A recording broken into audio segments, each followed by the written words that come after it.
bunyi.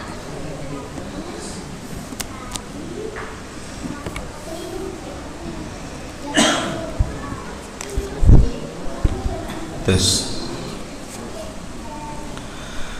Bismillahirrahmanirrahim. Assalamualaikum warahmatullahi wabarakatuh.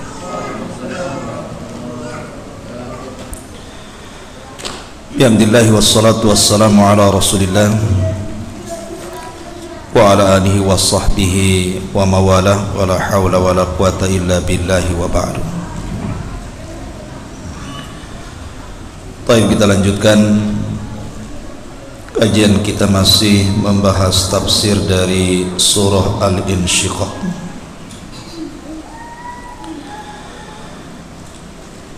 A'udzu billahi minasyaitonir rajim. Bismillahirrahmanirrahim. Fala uqsimu bisyafaq wal laili wa ma wasaq wal qamari idza tasaq latarkabunna tabaqan an tabaq fama lahum la yu'minun wa idza quri'a alaihimul qur'anu la yasjudun balilladzina kafaru yukadzibun wallahu a'lamu bima yu'un fabashshirhum bi'adzabin alim illal ladzina amanu wa 'amilus salihati lahum ajrun ghairu mamnun. Allah Subhanahu wa ta'ala berfirman, maka aku bersumpah dengan cahaya merah di waktu senja. Syafaq di sini maksudnya syafaq ahmar, menunjukkan bahwa berakhirnya waktu maghrib dan masuknya waktu isya. Wal laili ma wasaq, demi malam dan apa yang demi malam dan apa yang diselubunginya. Wal qamari idza tasaq, demi bulan dan apabila menjadi terang karena purnamanya. Latarkabunna tabaqan an tabaq, sungguh akan kamu jalani tingkatan demi tingkatan dalam kehidupan. Di sini Allah Subhanahu wa ta'ala membuat sebuah permisalan perjalanan manusia dengan mempermisalkan malam hari. Allah Subhanahu wa ta'ala mengatakan fala uqsimu bisyafaq. Syafaq itu artinya awan merah, dan itu tanda daripada akhir waktu maghrib.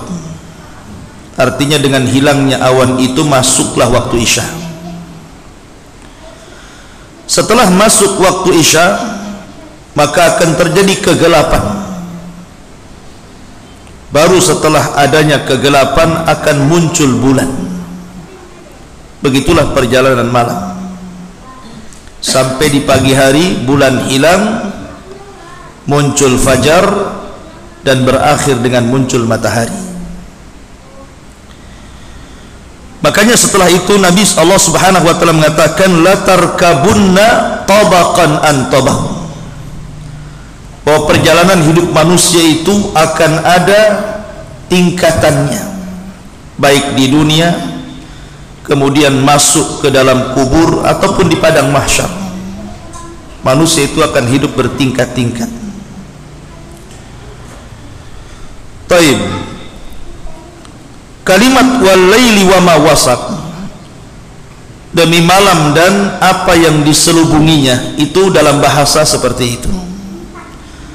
Tapi dalam bahasa tafsir, yang dimaksud wasaq di situ artinya adalah jamaah, dan demi malam dan apa yang dikumpulkannya. Karena malam itu tempat berkumpul. Kalau kita melihat binatang, maka kambing-kambing di malam hari akan berkumpul dengan kawanannya. begitu juga sapi, kerbau dan yang sejenisnya. Semut juga sama. Kalau di malam hari dia akan berkumpul dengan kawanannya, dan seluruh binatang akan berkumpul dengan kawanannya, termasuk juga manusia. Apabila di malam hari secara fitrah loh ya, yang tidak kerja malam, maka umumnya manusia itu berkumpul dengan keluarganya di malam hari,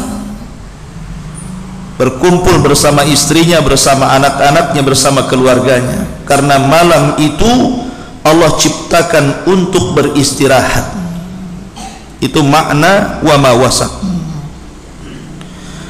Wal qamari idza tasak, dan apabila bulan ketika purnamanya, maksudnya diisyaratkan kepada tanggal 13, 14 dan 15 dari penanggalan Hijriah.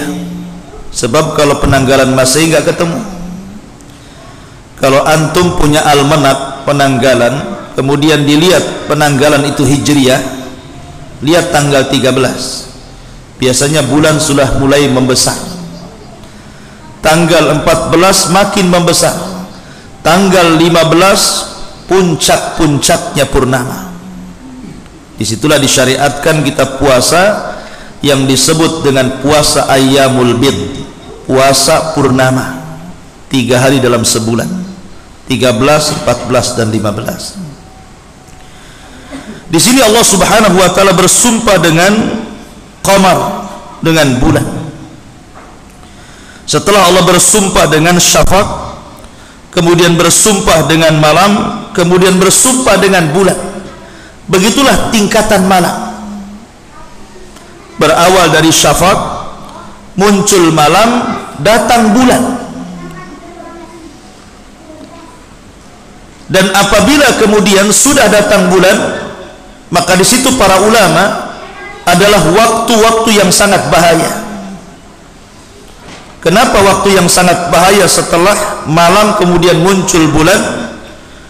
Karena Allah Subhanahu wa taala memerintahkan kita untuk berlindung pada waktu itu.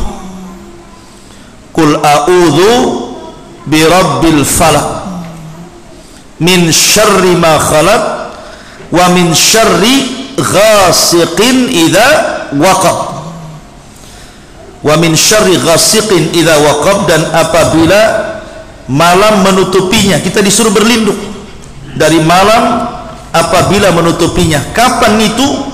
Ketika syafaq ahmar hilang, kemudian datang kegelapan, muncul bulan. Karena itu adalah waktu syayatin, waktu setan. Waktu setan itu kalau selepas isya itu terus sampai menjelang sepertiga malam akhir, itu disebut waktu setan. Makanya kita berlindung kepada Allah Azza wa Jalla dari waktu ini. Karena setan di malam itu mereka akan tala'ub, akan bermain-main, akan membuat orang lalai untuk tidak tidur, akan membuat orang lalai untuk dibuat maksiat, akan membuat lalai untuk dibuat melihat sesuatu yang tidak ada faedahnya. Nonton TV kadang-kadang sampai jam 12, tahap apa yang ditonton kan? Nanti tidurnya jam 1 atau jam 2 kan? Mana sempat dia sholat malam, sudah ngantuk. Terkadang subuh pun lewat kan gitu. Makanya waktu itu waktu yang sangat bahaya karena syaitan mempermainkan kita. Dari sinilah Nabi SAW melarang tidak boleh tidur setelah maghrib dan tidak boleh banyak bicara setelah isya, kecuali pembicaraannya karena ada faedahnya, mungkin talabul ilmi, mungkin maslahat dunia dan akhirat, karena masalah. Tapi kalau berbicaranya kemudian ngalor ngidul ngetan ngulon gak jelas gitu ya, nah ini masalah. Karena setan akan terus membuat dia asik bicara, lupa waktu. Tahu-tahu jam 1, tahu-tahu jam 2, tahu-tahu tidur, tahu-tahu bangun jam 7 gitu ya, lewat semuanya.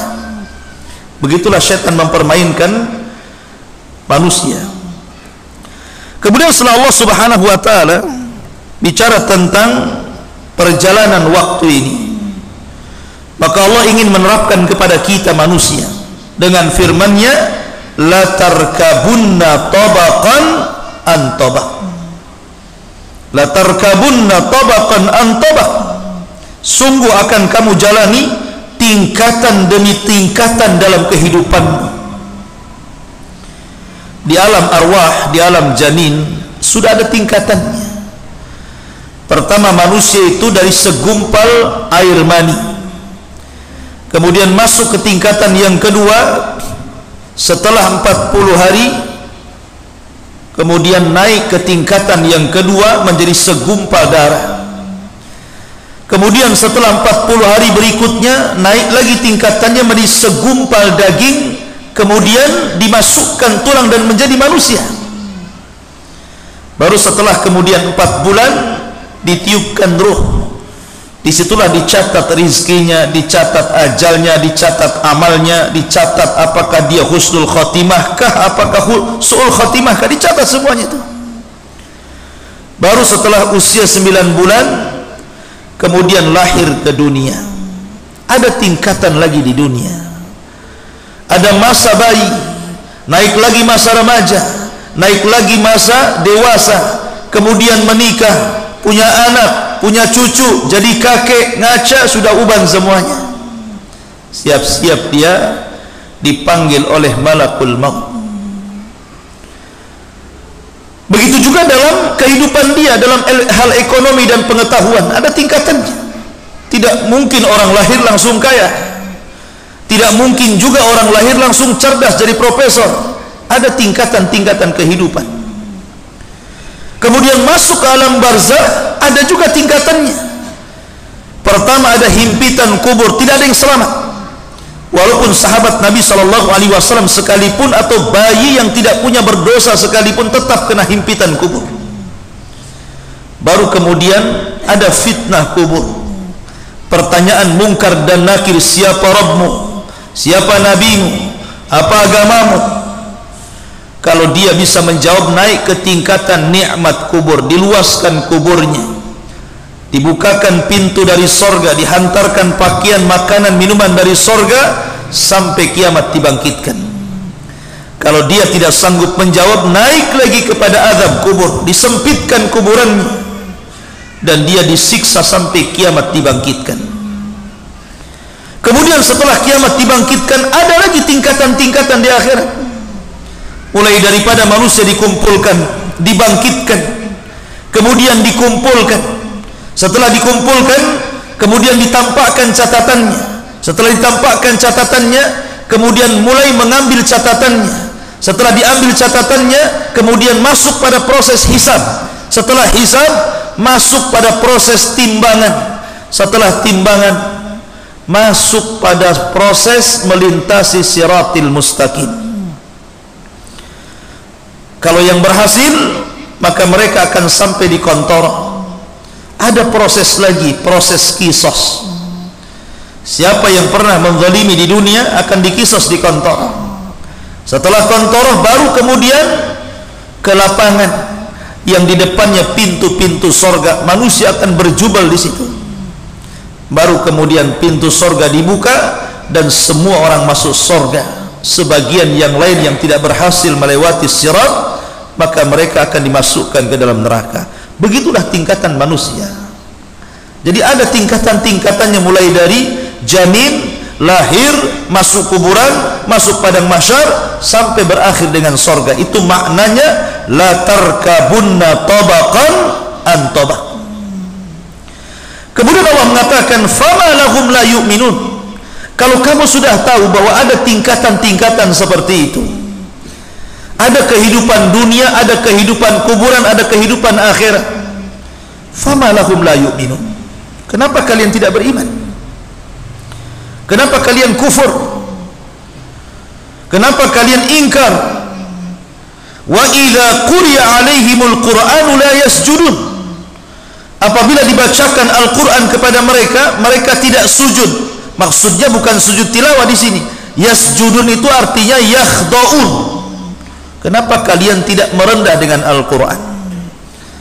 Apabila dibacakan Al-Qur'an, kenapa tidak kalian benarkan? Ya, benar, sah, betul. Karena Allah Subhanahu wa ta'ala apabila berfirman sadaqallahul azim, maha benar Allah dengan segala firman-Nya. Tapi orang-orang kafir mereka mendustakan. Apabila dibacakan kepada mereka Al-Quran, mereka tidak langsung sami'na wa ata'na, tapi mereka malah mendustakan, terkhusus apabila dibacakan kepada mereka tentang masalah akidah, tauhid dan keyakinan. Karena orang-orang kafir tidak percaya ada hari kebangkitan setelah kematian. Orang-orang kafir tidak percaya. Sama dengan orang-orang komunis gitu ya. Makanya orang-orang kafir yang tidak percaya dengan adanya kebangkitan, mereka orang yang paling takut dengan kematian. Orang kafir itu takut dengan kematian. Kenapa? Karena tidak percaya ada hari berbangkit masalahnya. Tapi seorang yang beriman, karena dia yakin ada hari kebangkitan, sehingga dia persiapkan di dunia dengan amalan, dia tidak akan takut dengan kematian. Makanya Khalid bin Walid ketika ditanya oleh tentara Romawi, tentara Nasrani, tentang kiat-kiat kenapa dia bisa menang perang padahal pasukan tidak banyak, sementara orang-orang Romawi itu pasukannya berkali-kali lipat dibandingkan pasukan kaum muslimin yang dipimpin Khalid. Mereka bertanya tentang kunci kemenangan. Maka Khalid hanya sederhana saja, kalian ingin tahu kenapa kami dimenangkan? Kata Khalid, karena kami nuhibbul mauta kama tuhibbul haya, karena kami cinta dengan kematian sebagaimana kalian suka dengan kehidupan. Nah, itu kuncinya itu saja. Karena kami suka mati, kalian suka hidup masalahnya. Makanya kalian ketakutan, kami malah justru makin berani gitu. Karena ingin mati. Karena orang yang mati di medan perang mati syahid, tidak ada hisab, masuk surga tanpa hisab dan adab. Begitulah sikap kaum muslimin. Fama lahum la yu'minun, kenapa mereka tidak beriman? Dan apabila dibacakan kepada mereka Al-Quran, mereka tidak tunduk, tidak membenarkan, justru mendustakan. Al-Quran ini ikhwan adalah mukjizat yang Allah turunkan, maqru'an, dibaca. Beda dengan kitab-kitab Taurat, Zabur dan Injil. Kalau Taurat, Zabur dan Injil diturunkan itu sifatnya maktub, ditulis. Jadi ketika Allah menurunkan Taurat, langsung ada tulisannya, ada papannya. Sehingga ketika Nabi Musa mendapatkan Taurat, pulang bawa papan, bawa tulisan Taurat. Begitu juga Zabur yang diberikan kepada Daud, begitu juga Injil yang diberikan kepada Isa, langsung dalam bentuk catatan. Beda dengan Rasulullah, beda dengan Al-Quran. Al-Quran ketika diturunkan tidak ada catatannya. Makanya disebut Quran, sesuatu yang dibaca. Quran itu artinya bacaan. Jadi Quran itu diturunkan makruh dibaca, bukan maktub ditulis. Makanya di zaman Nabi SAW tidak ada mushaf seperti ini. Karena Allah membacakan Quran kepada Jibril, Jibril membacakan Quran kepada Rasulullah, Rasul membacakan Quran kepada umatnya. Sehingga di zaman Rasul tidak ada mushaf. Yang ada hanyalah hafalan yang diletakkan di dada-dada kaum muslimin. Inna nahnu nazzalna dzikra wa inna lahu lahafidun. Kami yang menurunkan Quran, kami yang menjaganya, terjaga dalam hafalan. Hanya beberapa sahabat Nabi yang menulis, tapi tidak berupa mushaf, hanya lembaran-lembaran saja, dari kulit, dari tulang, macam-macam.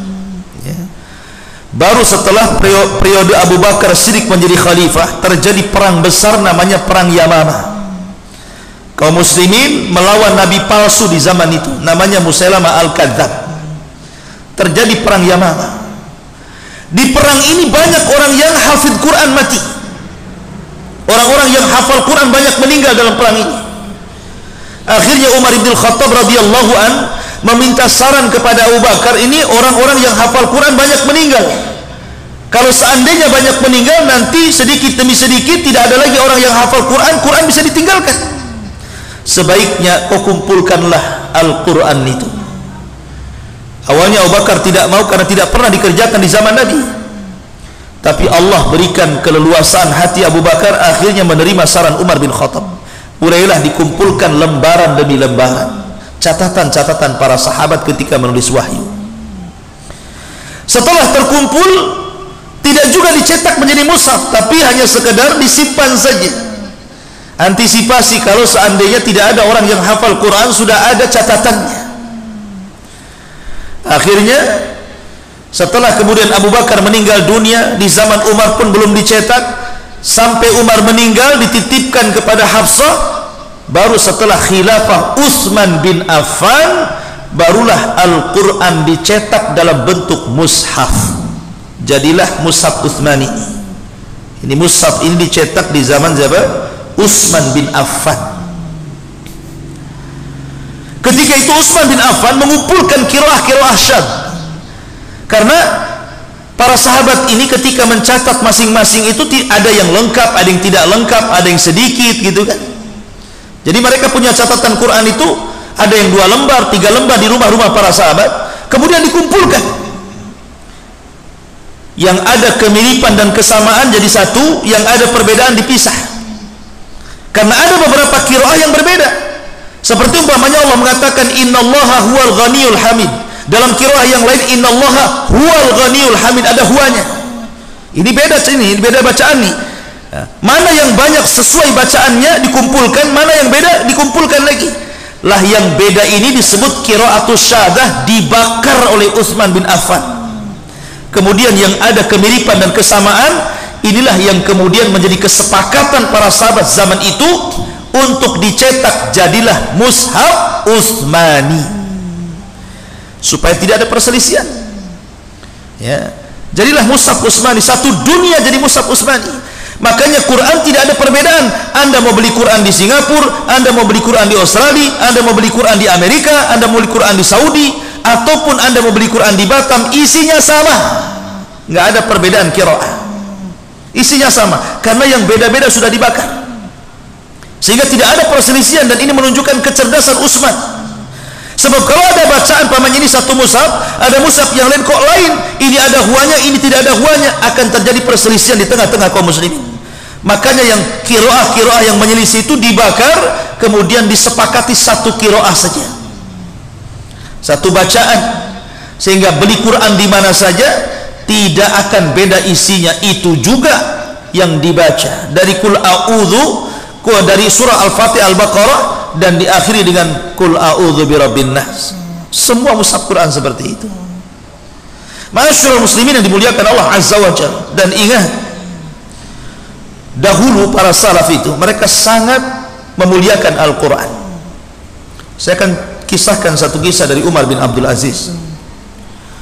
Suatu ketika Umar bin Abdul Aziz ini mengirim mata-mata untuk mengecek apakah ada orang-orang Islam yang ditawan oleh orang-orang Romawi. Diutus tuh utusan. Mata-mata ini rupanya ketika sampai di Romawi, ketika sampai di sebuah tempat, tiba-tiba malam-malam dia mendengar ada orang membaca Quran. Di kegelapan itu ada orang membaca Quran. Berhentilah mata-mata ini yang diutus Umar bin Abdul Aziz. Kemudian dia mengucapkan salam, Assalamualaikum, tidak dijawab sama yang baca Quran ini. Dia salam lagi, Assalamualaikum, tidak dijawab sampai 3 kali. Akhirnya mata-mata Umar bin Abdul Aziz ini bertanya, apakah kau seorang muslim? Maka berhentilah orang yang membaca Quran dan mengatakan, ya, saya seorang muslim. Kenapa kamu tidak menjawab salam? Kemudian kata orang yang membaca Quran itu, karena saya tidak menyangka di Romawi ini ada muslim, jadi saya tidak jawab. Saya sangka semua orang kafir, saya sendiri yang muslim di sini, katanya. Kemudian didekati, rupanya orang yang membaca Quran itu buta matanya, rusak matanya. Kemudian ditanya, kenapa dengan matamu? Rupanya dia tentara dulunya, kemudian ketangkap, kena tangkap dan disandra, jadi tawanan orang-orang Romawi. Kemudian dia bercerita, ketika aku menjadi tawanan orang Romawi, maka aku dipaksa untuk menjadi Nasrani, tapi aku tidak mau. Kemudian mereka mengancam kepadaku, kalau kau tidak jadi Nasrani, ku copot kedua mata. Akhirnya tetap dia istiqomah dengan Islam sampai dicopot matanya, sampai buta dua-duanya. dan mereka pun meletakkan aku di sini. Setiap hari aku hanya makan 1 roti untuk 1 hari 1 malam. Tetapi aku sudah bersumpah kepada Allah Azza wa Jalla, aku akan bersumpah kepada Allah, kalau aku meninggal kemudian Allah hadapkan diriku, aku bersumpah kepada Allah, aku akan mengatakan kepada Umar bin Abdul Aziz, kalau berjumpa pada hari kiamat, saksikan wahai Khalifah Amirul Mukminin, bahwa tidak ada orang muslim di tanah Rum kecuali diriku, dan aku meminta kepadamu, jadikan aku satu sorga denganmu. Akhirnya mata-mata ini kemudian pergi pulang, kemudian menemui Umar bin Abdul Aziz. Kata Umar bin Abdul Aziz, apa yang kau temui di negara Romawi itu? Maka mata-mata ini mengatakan, sungguh aku mendapati orang yang sedang membaca Quran begini, begini, begini, begini. Ceritakan semuanya. Marah Umar bin Abdul Aziz ini, karena dia hafal Quran, tentara ini disiksa sedemikian rupa, bahkan sampai dicopot kedua matanya. Ngamuk Umar bin Abdul Aziz, tulis surat. Ya. Kata Umar bin Abdul Aziz, serahkan surat ini kepada Malikur Rum, Raja Romawi. Akhirnya dibawalah surat itu sampai ke Raja Romawi. Pas dibaca surat itu, ancaman dari Umar bin Khattab, wahai Raja Romawi, sampainya surat ini kepadamu menunjukkan bahwa saya akan mengerahkan pasukan besar, awalnya dari kalian dan akhirnya dari diriku. Kalau kau tidak lepaskan dia, maka kuhancurkan sampai ke akar-akarnya. Ketakutan Raja Romawi, dapat surat itu ketakutan. Ya. Akhirnya kemudian raja ini mengutus prajurit untuk mencari orang yang buta itu. Allah takdirkan sudah meninggal. Ini orang buta ini. Ketakutan lagi Raja Romawi. Kenapa? Ini gimana, apa yang harus kami lakukan? Orang yang sudah meninggal masalahnya. Akhirnya kemudian Raja Romawi minta waktu 1 hari kepada mata-matanya untuk berpikir, nih apa yang harus kami jawab untuk Umar bin Abdul Aziz ini. Akhirnya kemudian dia pun ngomong sama utusan delegasi Umar bin Abdul Aziz, demi Allah kami tidak membunuh orang itu, dia mati sendiri karena dia banyak beramal, dia banyak sholat malam, dia banyak puasa, dia banyak berzikir, akhirnya kelelahan kemudian mati. Wallahi kami tidak membunuhnya, katanya, saking takutnya tuh. Akhirnya, kalau engkau ketakutan dengan khalifah kami, ya sudah, bawa saja jasadnya, kamu mandikan, kamu kafankan, bersihkan, masukkan ke kendaraan, biar aku katakan kepada Umar bahwa dia tidak dibunuh, tapi dia mati karena amalannya. Akhirnya berangkatlah, kemudian sampai di kota Baghdad, kemudian diceritakan tentang kematian orang yang hafal Quran ini. Maka Umar bin Abdul Aziz kemudian meninggal, menangis, dan melihat jasadnya, mengatakan dan diceritakan nazarnya, dia mengatakan, ya semoga aku bersama dia di sorga, semoga aku bersama dia di sorga. Begitulah orang-orang yang hafid Al-Quran dihormati di zaman itu. Kenapa? Karena Khalifah Umar bin Abdul Aziz itu hafal Quran. Sejak kecil sebelum balik sudah hafal Quran. Dia bukan hanya khalifah tapi ulama.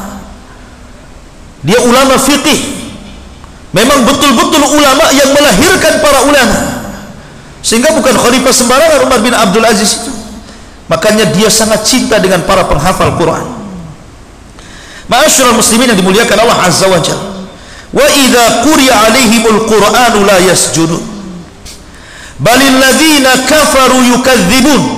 Bahkan orang-orang kafir terhadap Al-Quran mereka suka mendustakan. Mereka suka mendustakan. Terkadang hati orang kafir itu sebenarnya mereka itu yakin dengan kebenaran Al-Quran itu, tapi lisan mereka mendustakannya. Makanya Allah mengatakan, wallahu a'lamu bima yu'un, dan Allah lebih mengetahui apa yang mereka sembunyikan dalam hati mereka. Jadi orang kafir itu di zaman Nabi SAW itu meyakini bahwa Quran itu bukan ciptaan Muhammad, bukan ucapan Muhammad, tapi betul-betul wahyu yang Allah wahyukan kepadanya. Mereka yakin hati mereka, tetapi karena kesombongannya mereka mendustakan Al-Quran. Contoh saja kisah Al-Walid ibn Mughirah yang sudah sering saya ceritakan. Al-Walid ibn Mughirah ini orang yang paling kaya, kaya raya, tanahnya terbentang dari Mekah sampai ke Taif, dan anak-anaknya sukses. Tidak ada orang kaya melebihi dia di zaman itu, di zaman Quraisy. Selain kaya, orangnya cerdas, ahli syair, pujangga Arab. Dia penasaran dengan apa yang diturunkan kepada Rasulullah. Datang dia kepada Abu Bakar dan mengatakan, wahai Abu Bakar, saya dengar sahibuka, saudaramu si Muhammad itu turun kepada dia wahyu. Bisa enggak kau bacakan kepadaku beberapa wahyu yang diturunkan kepadanya? Akhirnya Abu Bakar membacakan ayat-ayat Al-Quran di hadapan Al-Walid ibn Mughirah, dan dia menikmati, kemudian meyakini bahwa ini adalah firman Tuhan. Karena sudah keenakan dengan bacaan Quran yang dibaca Abu Bakar, dia ingin lagi membaca langsung dari Rasulullah. Ditemui Rasulullah sama dia, kemudian diminta agar dibacakan padanya Al-Quran. Maka Nabi SAW kemudian membacakan Al-Quran sampai ketakutan ketika Nabi SAW membacakan, anzartukum misla sa'iqati adin wa samud fa in a'radu anzartukum bisa'iqati adin wa samud. Kalau mereka berpaling dari agama yang hak ini, maka akan datang kepada mereka petir yang akan memusnahkan mereka seperti Allah musnahkan kaum Ad dan kaum Samud. Katanya Walid, hasbuka ya Muhammad, cukup kan. Ketakutan dia, tapi dari situ dia yakin Quran itu sebuah kebenaran. Tapi ketika kemudian dia berkumpul dengan orang-orang Quraisy, orang-orang kafir Quraisy, di situ ada Abu Lahab, di situ ada para pembesar, ada Abu Jahal, ada Umayyah, ada Al-Walid, macam-macam. Ketika diminta komentar bagaimana menurutmu tentang Al-Quran, mikir dia, kalau dia katakan Muhammad itu benar, kedudukannya tergeser. Kalau dia katakan Muhammad dusta, kenyataannya itu bukan perkara dusta. Akhirnya di antara dua perkara nih, kalau saya katakan Muhammad dusta, dia sudah menikmati Al-Quran dan memang itu firman Allah. Kalau dia katakan Muhammad itu benar, posisinya tergeser. Pusing akhirnya Al-Walid ini. Tetapi dia mendahulukan dunia, sehingga Allah katakan, balil ladzina kafaru yukadzibun. Orang-orang kafir akhirnya berdusta padahal hatinya membenarkan. Akhirnya dia bicara di hadapan manusia, in huwa illa qaulun yu'thar, in huwa illa qaulun bashar. Oh, kalau kau tanya tentang Al-Quran yang turun kepada Muhammad itu adalah sihir impor, dan itu perkataan Muhammad, jangan dibenarkan. Kurang ajar tidak tuh? Dia sudah meyakini itu benar, tapi lisannya mendustakan. Begitulah orang kafir ya. Bahkan setiap malam para pembesar Quraisy itu menikmati Al-Quran yang dibaca Rasul ketika sholat malam. Rasul itu kalau sholat malam dia baca Quran.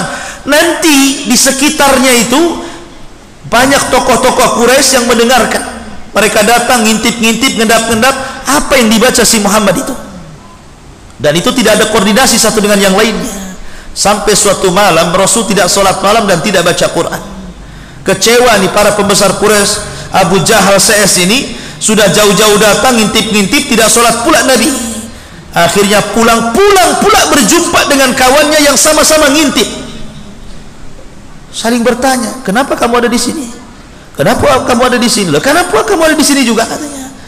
Akhirnya mereka ngaku bahwa kami mendengarkan bacaan Muhammad dan kami sangat menikmatinya.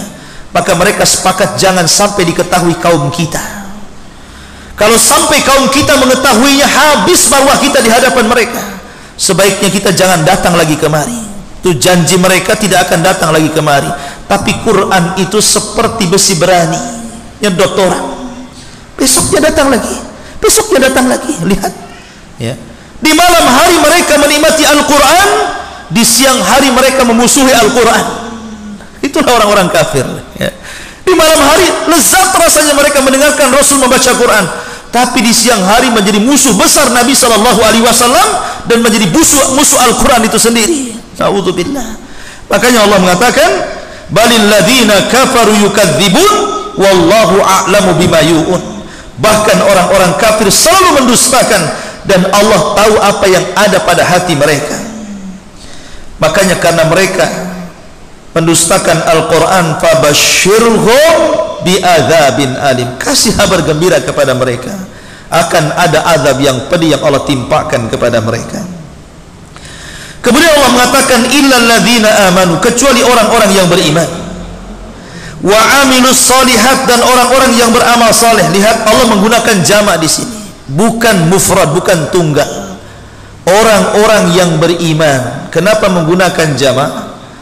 Karena ada kalanya iman itu tidak bisa dibangun kecuali dengan jamaah. Ada kalanya kita tidak bisa membangkitkan iman sendirian kecuali kalau berjamaah baru bangkit iman kita. Contoh yang sederhana saja, sholat. Sholat kalau jamaah ikhwan khusyuk. Kenapa? Karena syaitan tidak mungkin menerkam orang yang sholat berjamaah. Sebagaimana serigala tidak mungkin memakan kambing yang pada koloninya, kecuali kambing berpisah pada kawanannya baru dikejar serigala. Makanya serigala kalau mau ini kambing, maka dicerai-beraikan kambing itu. Mana yang keluar dari kawanannya itu yang dikejar. Begitulah syaitan menggoda anak Adam. Kalau sholat berjamaah, syaitan agak sulit tuh untuk menggoda kita. Coba antum sholat sendiri, macam-macam godaan. Mulai daripada sholatnya kilat khusus, bacaannya itu saja, rakaat pertama kulhu, kedua kulhu lagi, lupa dia dengan ataina. Kemudian setelah selesai salam tidak ada zikir, yang ada tengok handphone, balas WhatsApp. Kemudian setelah balas WhatsApp tidak ada sholat sunnah, langsung naik berdiri. Banyak perkara-perkara hilang kan? Kalau ada sholat sendiri di rumah itu banyak perkara-perkara hilang. Tapi kalau di masjid kan tidak. Masuk masjid, ada orang sholat sunnah, gak enak juga sholat sunnah juga. Ada jeda dulu. Kemudian sholat tidak bisa di request pada imamnya, tetap saja ikut imam. Walaupun hatinya ingin kulhu, imamnya an-naba, tetap saja ikut imamnya kan. Nggak bisa dia, tetap aja ikut imam. Mau pendek mau panjang terserah imam lah ya. Kemudian setelah sholat masih kesempatan zikir, ada sholat lagi. Malu dia ketika zikir mau pegang WA. Masya Allah ikhwan, ada keimanan itu terkadang ditumbuhkan dengan jamaah. Ya. Puasa juga sama. Kalau anda puasa rame-rame di bulan Ramadan, tidak ada gangguan sama sekali. Kenapa? Karena semua orang berpuasa, sehingga kita bisa puasa nyantai dari pagi sampai sore pun nyantai, karena semua orang puasa. Tapi ketika batal sekali di bulan Ramadan, kemudian kita ingin bayar di bulan Syawal, stres kita. Kenapa? Tengok kiri cendol, tengok kanan cincau. Apa enggak stres? Akhirnya apa? Ke rumah tidur, puasa tidur jadinya. Jadi banyak godaan-godaan. Makanya di sini terkadang ada keimanan tidak bisa dibangkitkan kecuali dengan jamaah. Kalau dia sendirian susah bangkit imannya. Termasuk juga wa amilus shalihat, orang-orang yang beramal soleh. Terkadang amal soleh itu baru bisa dibangun dengan jamaah, mudah, lebih khusyuk, lebih tenang gitu ya, lebih meningkat imannya. Tetapi tidak semua harus berjamaah. Ada amalan-amalan yang harus kita sembunyikan antara kita dengan Allah, seperti keikhlasan dalam bersedekah.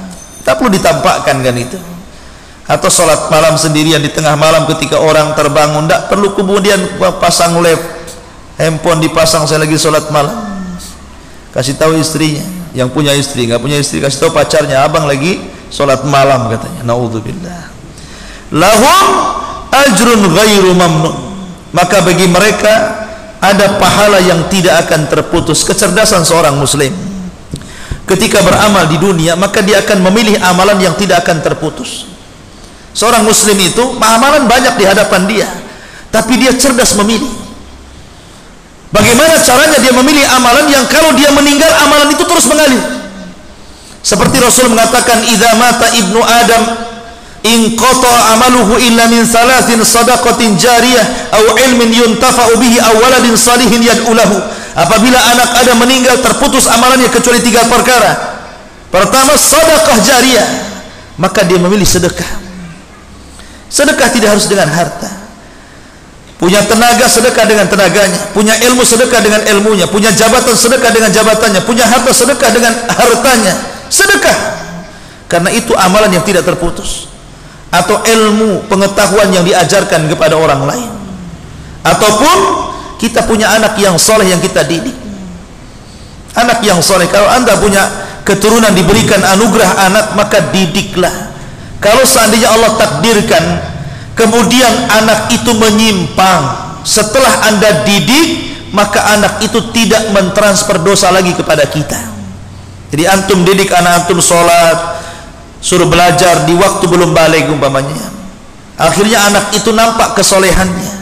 Setelah balik orang tuanya meninggal, rupanya anak ini tersesat. Yang tadinya ketika masa kecilnya dia sholat, akhirnya tidak sholat, masa kecilnya taat, akhirnya maksiat, maka orang tua tidak mungkin terseret lagi dengan anaknya. Kenapa?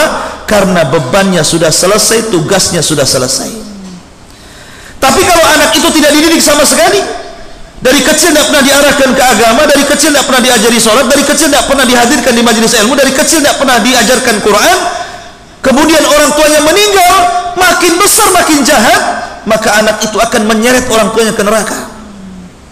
Maka supaya yang ditransfer oleh anak itu adalah pahala dan bukan dosa, maka ini anak ini harus jadi anak soleh dulu. Makanya awaladin salihin yad'ulahu, atau anak soleh yang mendoakan kedua orang tuanya, dan tidak mungkin soleh kecuali ada yang mendidik kesolehannya. Siapa? Orang tua. Siapa lagi? Ya. Maka ini beban orang tua, dan seorang muslim harus cerdas ketika di dunia. Cari amalan-amalan yang bisa mengalir. Amalan banyak, tapi carilah yang mengalir itu, supaya setelah kematian kita dengan usia yang pendek, kita tetap berpahala walaupun kita sudah masuk ke alam barzakh. Wallahu a'lam bishawab. Ini yang bisa sampaikan. Subhanallah bihamdika, asyhadu an la ilaha illa anta, astaghfiruka wa atubu ilaik. Allahu ta'ala alam. Assalamualaikum warahmatullahi wabarakatuh.